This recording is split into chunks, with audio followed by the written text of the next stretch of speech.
Morning people, welcome back to F Politics. This is why nobody trusts mainstream news and politicians anymore.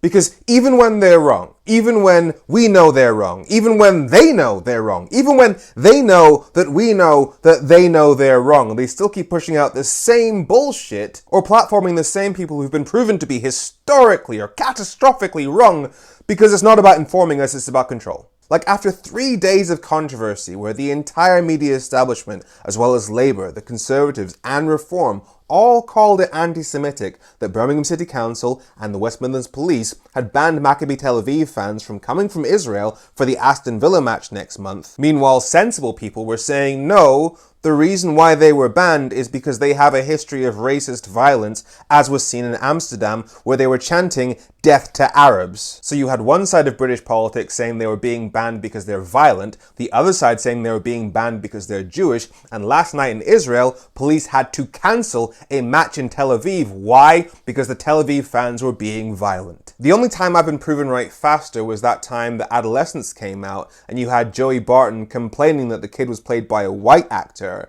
And I said that anybody complaining about this doesn't really care about the safety of women and should be on a list themselves. And then within 24 hours, Joey Barton was convicted of kicking his wife in the head. And yet, despite the clear evidence that the Tel Aviv fans present a genuine security risk to the people of Birmingham because they have a history of racist, violent attacks against Muslim populations, and despite last night's proof that this has nothing to do with them being Jewish, they are just violent people, our media and politicians are still saying that those fans should be allowed to come to Birmingham, thus endangering my neighbours. First, you have Labour's Education Secretary Bridget Phillipson. Was that the right call to have been made?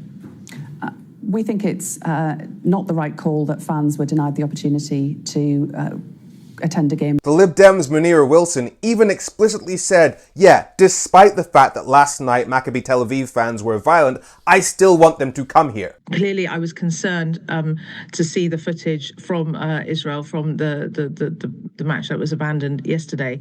However, I think in the context of what's gone on in this country in recent weeks, I think it was right for leaders of all political parties to say that the decision to ban Tel Aviv from coming to play against Aston Villa was the wrong one. And you know how last night I joked about how completely insane it would be to still blame Muslims after this? We have no choice but to pull together and blame the Muslims. Well, Lib Dem MP Tim Farron asked me to hold his beer, because a few hours ago on Twitter, he was attacking the MP Ayub Khan, the one who originally made the petition calling for the Aston Villa match to be cancelled, saying that that petition was about protecting the Tel Aviv fans from us, and in the petition, us means predominantly Muslims, not the other way around. Like, I don't think it's controversial to say that bringing a group of foreign nationals to the UK from a country that is currently engaged in a genocide against a specific demographic into a part of the UK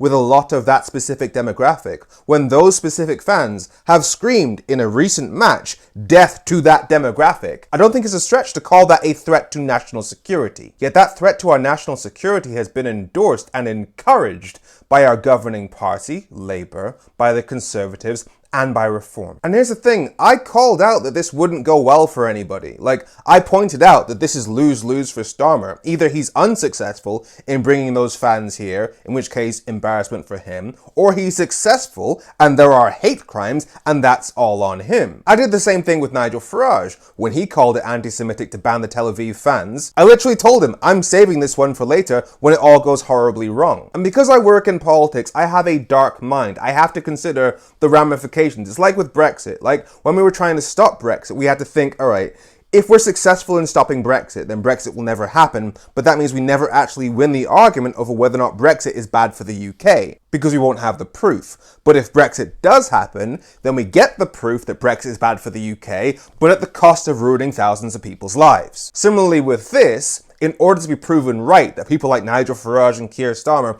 are a threat to our national security, it would involve endangering the lives of my neighbours here in Birmingham. Which is why right now I could not be happier. Because we managed to get all the good with none of the bad. We got the proof that the Maccabi Tel Aviv fans are extremely violent because they just rioted yesterday and they had to close down one of their matches, but without endangering a single citizen of Birmingham. In fact, the only people that got hurt were the very racists themselves in Tel Aviv. And yet, despite clear evidence that these people are violent racists, our politicians and our media still want them to come to the UK.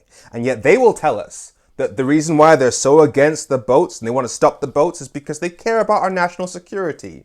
The fuck they do. Nigel Farage was just on stage with probably the most famous terrorist in the UK, Lucy Connolly, somebody who called for refugees to be burned alive in a government building. If that's not a terrorist, I don't know what is. And just like how the news keeps platforming people who supported Brexit, like Nigel Farage, even though it's quite objectively the most damaging economic policy the UK has ever seen, so anybody who actually cared about the UK economy would keep them as far away from a TV camera as humanly possible, despite being proven wrong about the Maccabi Tel Aviv fans, our media and politicians are still pushing the idea that the only reason people don't want them to come here is because they must hate Jewish people. So is it anti-Jewish to not have these fans come in? Well, I think that is certainly the concern that many Jewish people in our country feel at the moment. This is why nobody trusts them. I'm Femi. Make sure you follow F Politics so Politics doesn't F you. Have a great week.